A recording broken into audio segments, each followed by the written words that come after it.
Bien, les estaba preguntando hace un rato y como por eso me di cuenta que nadie me contestaba porque me quedé solo. Este, ¿Qué morfología presentan las células del músculo liso? ¿Qué forma celular tienen? Fusiforme. Fusiformes. Entonces, este es un corte de una pared de algún órgano tubular, posiblemente sea intestino, y el intestino tiene dos capas de tejido muscular. Algo que tiene el tejido muscular liso es que va a formar capas netas, capas bien definidas en los órganos tubulares. Aquí tenemos una que se llama longitudinal interna y la que está acá afuera se llama circular externa, por la disposición que tienen las células musculares. En el caso del músculo liso, a diferencia del músculo estriado, aquí no hay fusión de células. Aquí las células permanecen de manera individual. Aquí tampoco hay endomicio, perdón, no hay perimicio, epimicio y tampoco hay endomicio.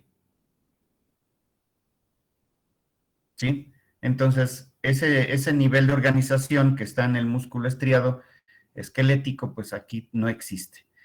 Y su característica, pues que les da el nombre de músculo liso es precisamente porque no se ve ese patrón de estrías. Las células musculares lisas son células fusiformes, tienen un solo núcleo en posición central, se ve muy homogéneo el citoplasma y a diferencia del músculo estriado, aquí no se van a formar sarcómeras. La disposición de las fibras, más bien, la disposición de las proteínas que son las que van a contraer al músculo, están dispuestas de manera oblicua. Uh-huh. A diferencia del músculo estriado, que están de manera longitudinal y organizadas en forma de miofilamentos, aquí no hay miofilamentos y actina y miosina se van a presentar de una manera, digamos, oblicua. De tal suerte que, pues no va a haber sarcómeras y se van a pegar, ¿sí? A la membrana celular mediante otras proteínas, en este caso que también es la bimentina, la desmina y también la alfa-actinina, también van a estar aquí. Bimentina, desmina y alfa-actinina. Se pueden encontrar aquí también la formación de caviolas. Las caviolas van a tener también, pues son acúmulos pueden ser lípidos, pueden ser también de algunos gránulos que tengan glucógeno, y eso es también particularmente distintivo en este caso del músculo liso. Se van a intercalar entre ellas y van a tener una unión muy estrecha. También entre ellas hay tenemos uniones intercelulares fuertes, desmosomas, y también hay uniones comunicantes entre ellas. ¿Vale? ¿Están haciendo el esquemita? ¿O este es el que les gusta? Vean cómo está el músculo liso cuando está relajado. Vean cuando está contraído. En realidad no, como que no se contrae a lo largo como la otra, sino que se hace como si tuvieran un globo de estos parcialmente inflados y le pusieran varios hilos en la periferia y luego lo jalan. Entonces se va a deformar. Esta es la forma en que se contrae el músculo liso. Este es relajado, este es contraído. ¿Sí? Aquí está el esquemita. Les dejo este tantito. Aquí arriba quedarían los filamentos de actina. ¿Sí? Irían aquí los filamentos de actina. Uh-huh.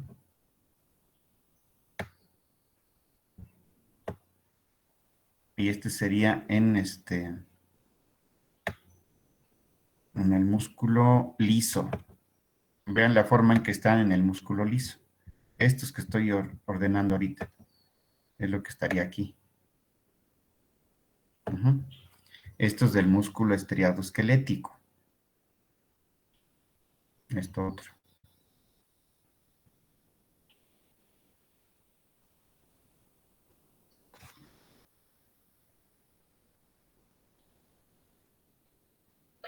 Profe, ¿cuáles dijo que eran las proteínas que tiene? Es alfa-actinina y vimentina y desmina. Vimentina y desmina son filamentos intermedios, pero van a reforzar la unión de, pues no es una sarcómera como tal, pero sí es una unión que las une, que las pega a la parte interna de la membrana.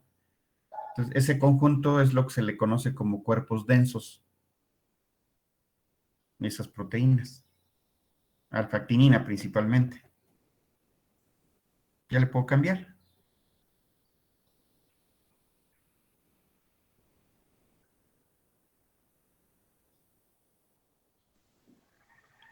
Sí, profe.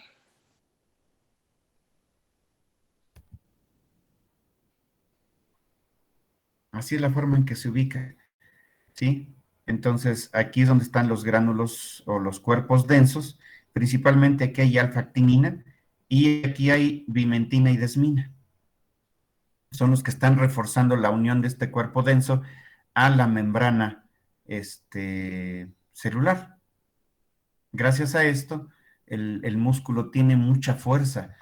El músculo liso tiene un poder de contracción muy fuerte. De hecho, pues el útero al momento del parto se contrae así muchísimo, que a veces cuando hay problemas al parto, a veces ese músculo pudiera incluso desgarrarse o romperse las paredes, de que es tan fuerte la contracción y su relajación es muy lenta. Cuando se sobrepasa la capacidad de contracción, que es un poquito más de lo normal, es cuando nosotros sentimos esa sensación dolorosa, cólico, que es por una sobrecontracción del músculo liso. Entonces, sitios de localización, pues lo vamos a encontrar en las paredes de los órganos, de las vísceras huecas, en las paredes de las arterias y de las venas, vasos sanguíneos, en el músculo piloerector. El músculo piloerector es un músculo pequeñito que está en la dermis y es el que va a erizar el pelo o la pluma, ¿no? Dependiendo el individuo.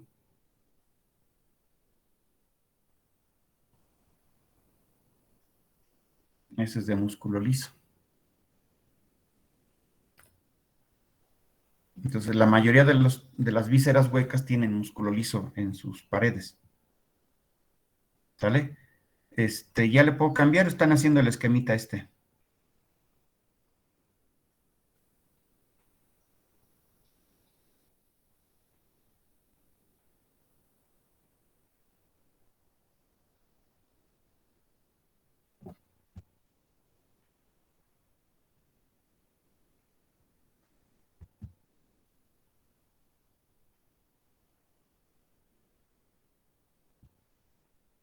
Bien, les decía que las uniones intercelulares del músculo liso estaban haciendo su esquemita o ya acabamos. Ya, profe. ¿Ya? Vean, esta es la forma en que se unen de una manera sobrepuesta, traslapadas las fibras musculares.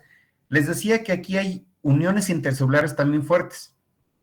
Principalmente van a tener este tipo de desmosomas, que incluso parece como si hubiera como espinitas entre ellas, pero también va a haber sitios muy especiales, aquí, por ejemplo, en este caso, que es donde encontramos uniones de tipo GAP, uniones comunicantes.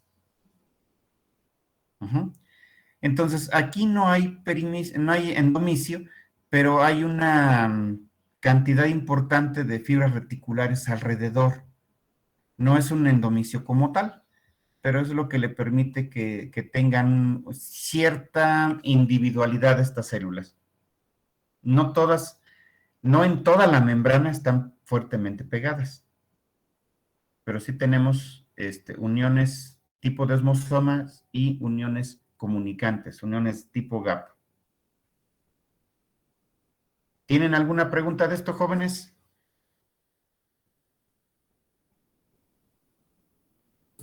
No, profe. Músculo liso.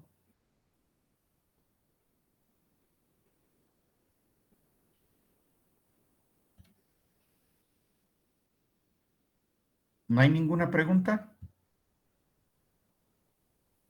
No, profe. ¿Seguro? Sí.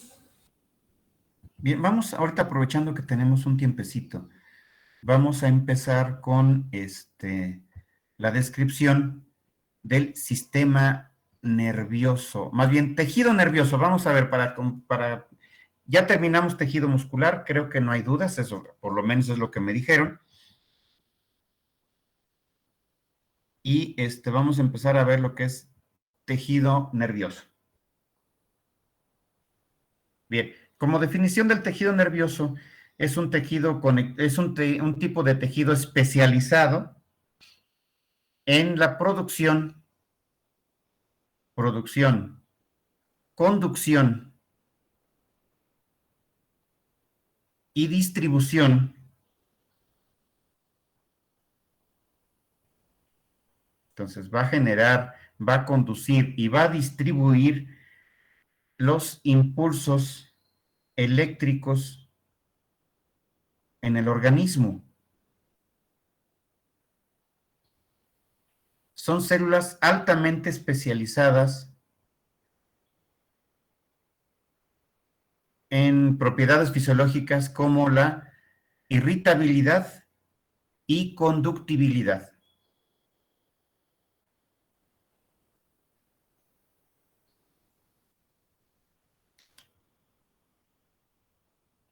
El origen embriológico del tejido nervioso es netamente ectodérmico.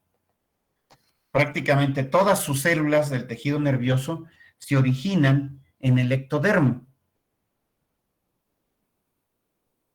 Pero puede haber algunas excepciones donde algunas células que trabajan en el tejido nervioso tienen origen mesodérmico. Y estoy hablando de los microgliocitos. Son las únicas células que tienen su origen en el mesodermo.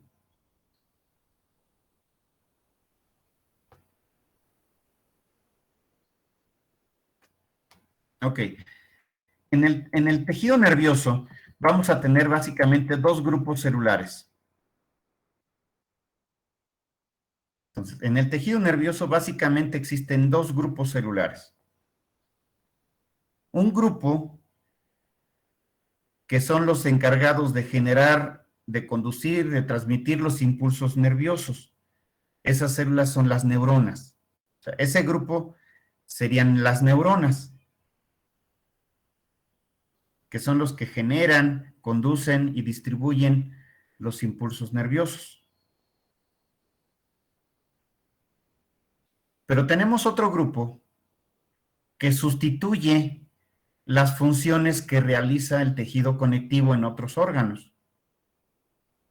Se le conoce como células de la neuroglía.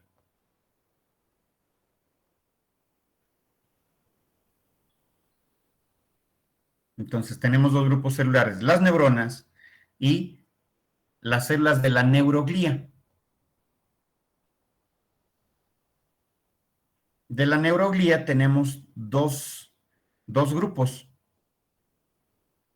la macroglía y la microglía.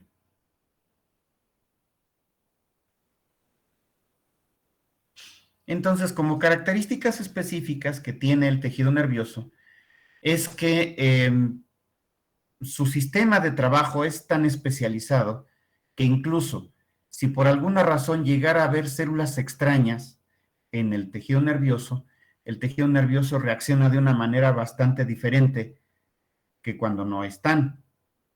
Es decir, si por alguna razón se meten células inflamatorias, no sé, linfocitos, macrófagos, neutrófilos, combinadas con el tejido nervioso va a reaccionar de una manera muy, pues ahora sí que muy agresiva a esa invasión de células. Su funcionamiento es muy exclusivo, de tal suerte que solamente esas células tienen permitido estar ahí, las que son de la neuroglía, ¿ok? Para que las neuronas puedan trabajar. No hay sustancia extracelular. Aquí no existe la sustancia extracelular.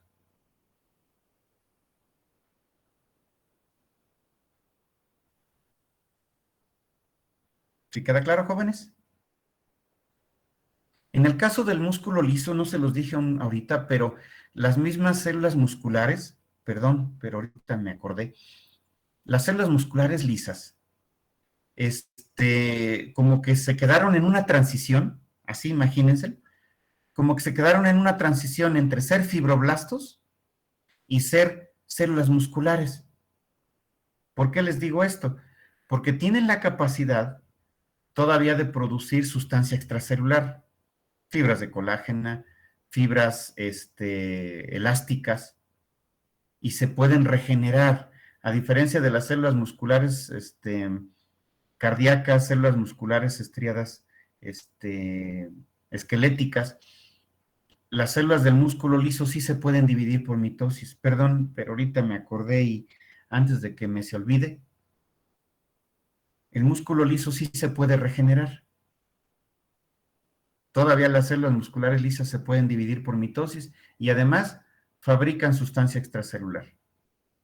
Fibras de colágeno y fibras elásticas. Creo que ya. Retomando el tejido nervioso. En el tejido nervioso no hay sustancia extracelular, no existe. Entonces, todo lo que realiza el tejido conectivo en otros órganos, en el tejido nervioso, el tejido conectivo no tiene cabida. Por lo tanto, las células de la neuroglía van a sustituir la funcionalidad de las células del conectivo y van a realizar las funciones que le correspondería en otros tejidos, en otros órganos, perdón, el tejido conectivo, que es la de protección, defensa, nutrición y soporte. Otra vez, las células de la neuroglía van a sustituir al tejido conectivo y van a realizar las funciones. En el tejido nervioso, las células de la neuroglía van a hacer las funciones de soporte, protección, defensa y nutrición de las células del tejido nervioso. Entonces, repito, no hay sustancia extracelular. Aquí no encontramos sustancia extracelular.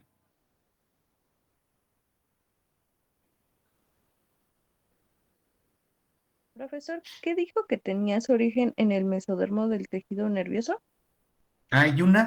Solamente hay una célula de la neuroglía que tiene su origen en el mesodermo. Son los microgliocitos, las células de la microglía. Nada más. ¿Se acuerdan que les dije que hay macroglía y microglía?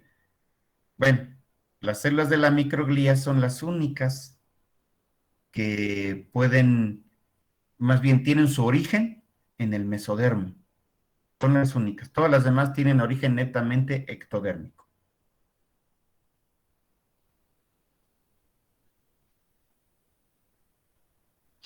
¿Quieren hacer ese esquemita? Voy para la otra. Lo hacemos de una vez, profe. De una vez. Entonces, vean, aquí hay una neurona. Esta es una neurona. De las células de la neuroglía tenemos a los astrocitos. Se les llama astrocitos porque tienen la forma como de una estrella. Vienen de aster, ¿sí? Estrella. Tenemos a los oligodendrocitos. Acuérdense, oligo es corto o escaso. Oligodendrocitos significa células de ramificaciones cortas y escasas. Ya tenemos dos, astrocitos, oligodendrocitos. De los astrocitos tenemos dos variantes, fibrosos y protoplasmáticos. Tenemos a los oligodendrocitos, también tenemos dos variantes, perineuronales, los que están aquí alrededor de la neurona, y los interfasciculares, que están estos de acá. Y también dentro de las células de la macroglía tenemos a los ependimocitos, estos que están acá abajo, que incluso aquí tienen cilios. Son células cuboides o columnares con cilios. ependimocitos. Y para completar la neuroglía, tenemos a los microgliocitos, que son células de la microglía.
¿Ya quedó, jóvenes?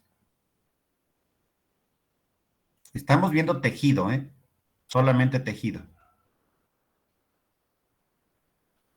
Todavía no estamos viendo el sistema.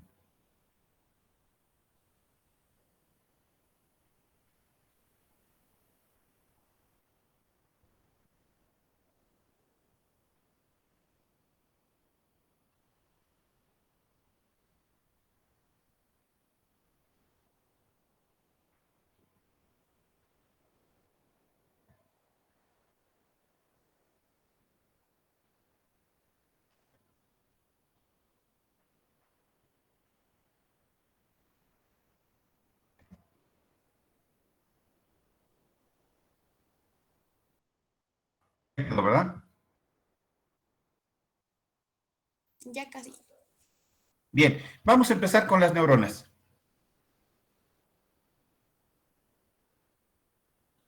¿Alguien dijo algo? Es que casi no oigo.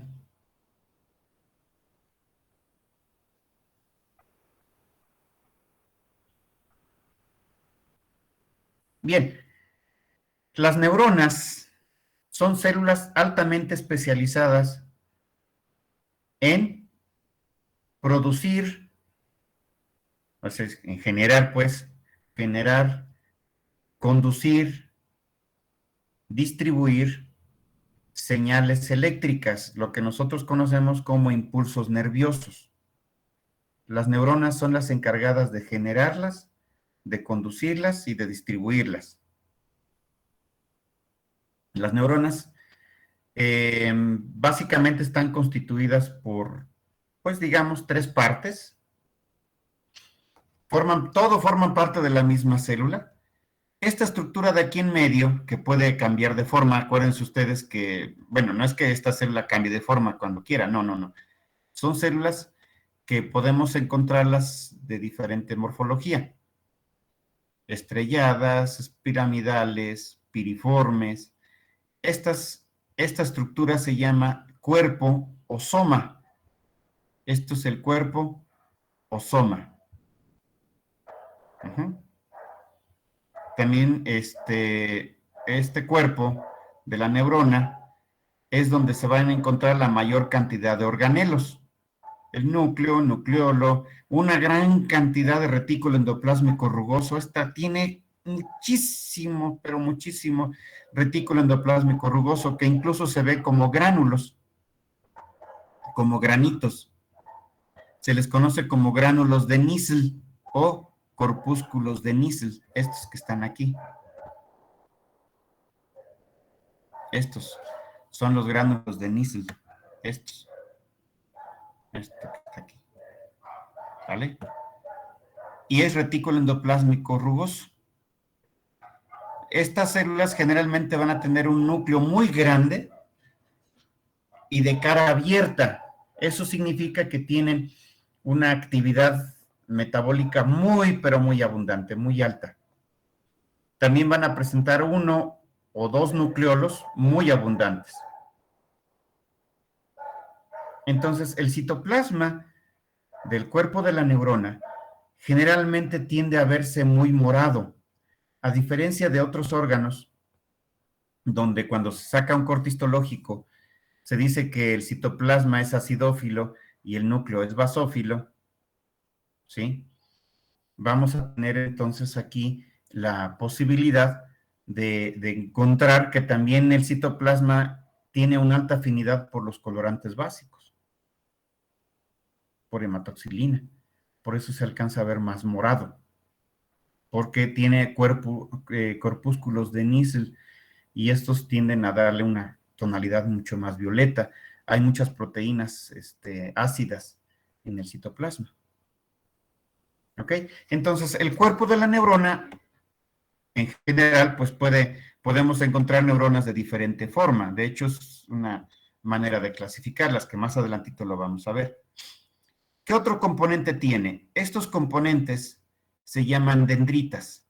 Las dendritas son ramificaciones delgadas que surgen a partir del cuerpo de la neurona.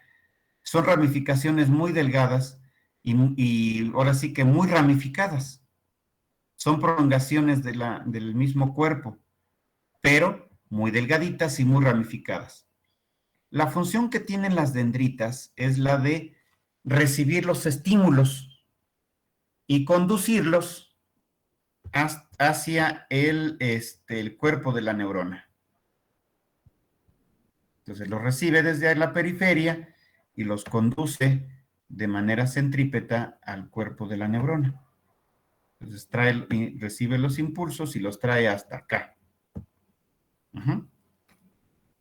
Estas se llaman dendritas, son muy delgaditas, muy ramificadas y tienen la función de traer los impulsos hacia el cuerpo de la neurona.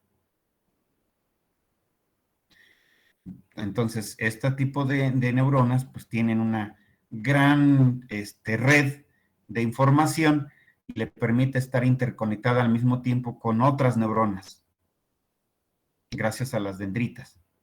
¿Ok? Y aquí hay otra estructura que se llama axón. Es una prolongación única, muy larga. En algunas es muy larga, en algunas no tanto, pero esta estructura es mucho más gruesa que las dendritas. De hecho, hay organelos, hay hasta mitocondrias en el axón. Y su punto de origen es una dilatación más amplia de una de las prolongaciones que se llama como cono eje. Esto de aquí se le conoce como cono eje. Es la base del axón. El axón es una prolongación única, más gruesa, y va a conducir los impulsos de manera centrífuga, es decir, del cuerpo de la neurona a la periferia. Y generalmente termina en unas ramificaciones, esto que está aquí, en ramificaciones que se llaman telodendrones, dendritas, dendrón, viene de un término griego que se llama dendros, que significa ramas o significa árbol. Entonces, telodendrones significan ramificaciones alejadas. Y es donde vamos a encontrar los botones terminales y los botones sinápticos, las terminaciones sinápticas.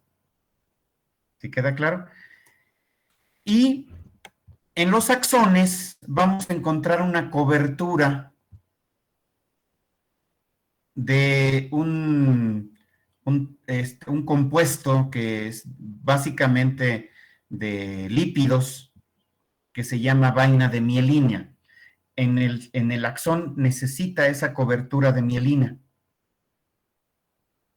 que parece, digamos, tiene la función muy similar a la de la cobertura de plástico de los cables eléctricos, para que la conducción no haga cortocircuito. Entonces, ese es el axón.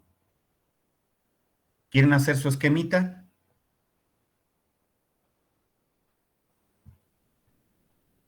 Por favor, hagan este esquemita. Bueno, esa no. Este. ¿Ya lo tienen?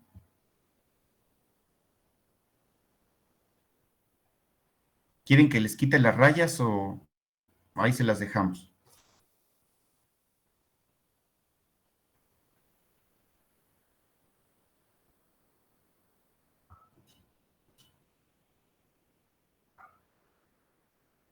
¿Sí me escuchan, jóvenes? Sí, profe.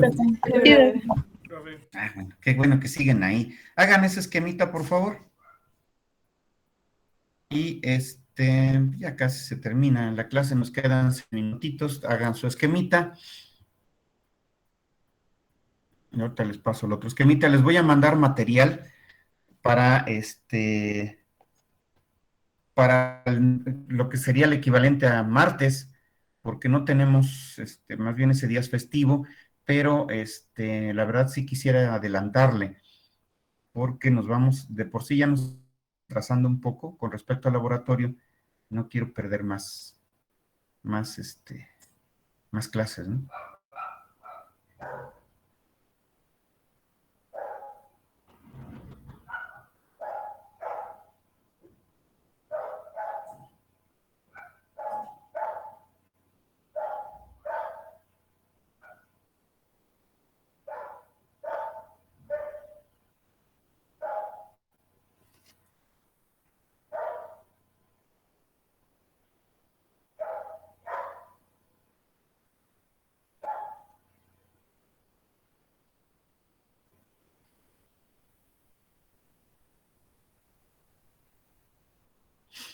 Ahorita que terminen, anoten su asistencia en el chat y